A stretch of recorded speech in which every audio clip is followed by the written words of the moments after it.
visiting with us here on Sunrise. Well, Dr. Stennett is a native of Linstead, Jamaica. She's a multifaceted individual excelling in various domains. She joins us this morning to share her story of how growing up in a single-parent household taught her the value of education very early on, which became her beacon of hope amidst financial struggles. Her passion for sports, more specifically volleyball, propelled her towards opportunities that eventually led her to the United States on an athletic scholarship.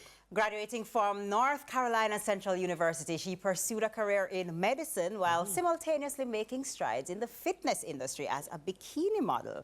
Today, she resides in Tampa, Florida, balancing her roles as a medical professional, athlete, and bikini fitness model. Welcome to Sunrise, Dr. Stennett. Morning, Doc.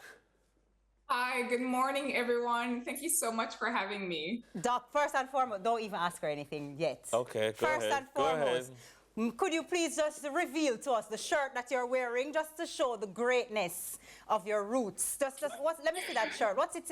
Woolmers? Okay, I'm just checking. I'm so sorry. That was just a necessity, you know? Agekwadagis. Good morning, Woolmerians. Anyways, you were saying something? Was there anything that you... So you traveled from Linstead to Woolmers every day?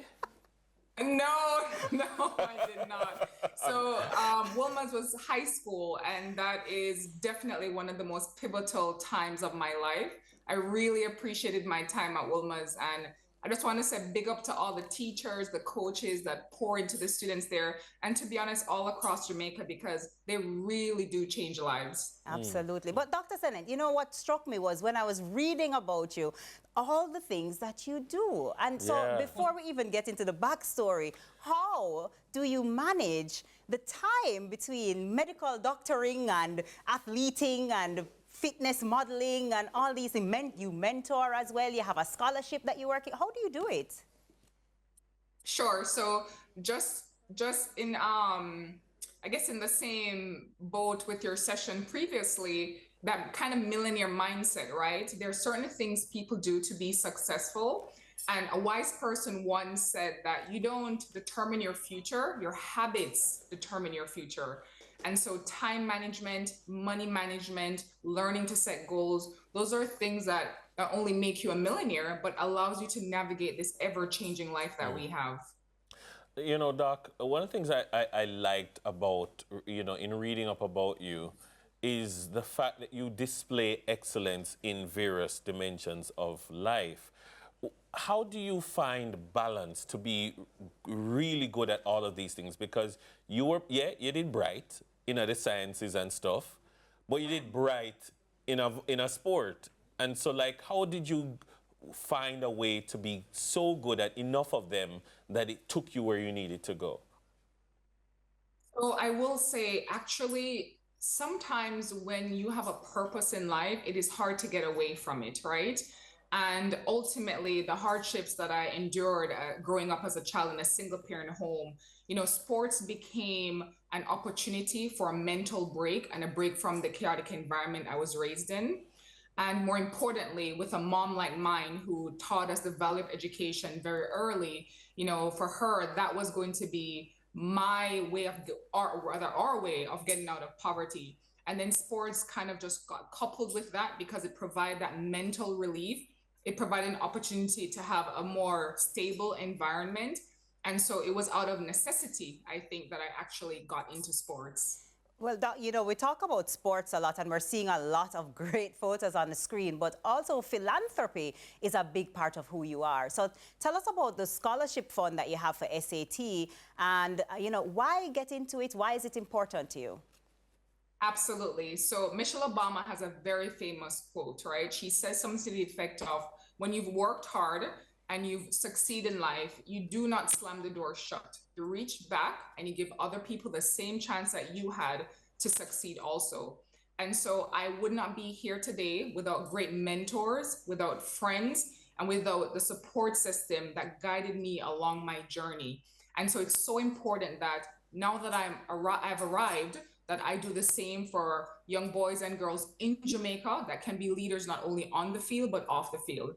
And so this scholarship provides an opportunity for them to take the SAT and take that financial burden off of them which we know the journey from Jamaica to the United States, even athletic scholarship, is still a huge financial burden.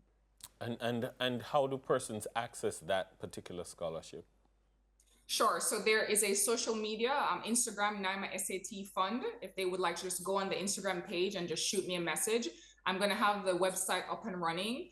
And to be honest, I would love to partner, whether with the Shelley and Fraser Foundation, Pocket Rocket, or with any organization that helps with prep to come to the US. I would love to just go ahead and partner with them to make this scholarship more accessible and easy for others, but currently working on getting that website up again. Dr. Stennett, earlier this morning, we talked about a quote that said, get up and, chase your dreams. Don't fall asleep on them. And you're clearly someone who did that and is doing it, continues to do it. Let's say somebody's watching you, they're very inspired, but they're going through a whole lot of struggle, a whole lot of obstacles. What's maybe a tip that you could give someone watching you right now who aspires to, maybe study overseas or become a medical doctor, even if studying locally, but they're just finding it a really hard time? Sure. So one of the things that I got out of Wilma's was one of my form teachers, Miss Rodney. I don't know if she remembers this, but in fifth form, every single day we had a quote, and it was Galatians 6, verse 9. Let us not be weary in well-doing, for in due season we shall reap if we faint not. And I didn't understand at the time, but it was almost like a silent seminar every day in fifth form, right? And so I've learned that silent seminar is your life philosophy. So I think it's important to have a life philosophy, because that is like the set to your sails. You can't control the wind, but you can control the sails, right? And so that having a good life philosophy in times of hardship, in times when things don't seem attainable, I think it's good to dig deep on that life philosophy and use it to push you through. So whether it was through medical school, residency, fellowship, or when times are really hard, I would always just say Galatians 6, let us not be weary in well-doing, for in due season we shall reap. And that has kept me. And I learned that quote very specifically in fifth form. Miss Rodney, a great, great English teacher. Miss Rodney, good morning, wherever you are. You see what you did, Miss Rodney? You see Dr. Stennett? Look at that. You did it, Miss Rodney. You did it. Awesome. And I gather Dr. Stennett is making a foray into amateur bodybuilding. You need to come and enter JABFA as well, locally. I think you do very well. Our guest has been Dr. Naima Stennett, sports medicine physician, athlete, and bikini fitness model. TK is going to do a switcheroo and come back with the news at 7. Stay with us. We'll be right back.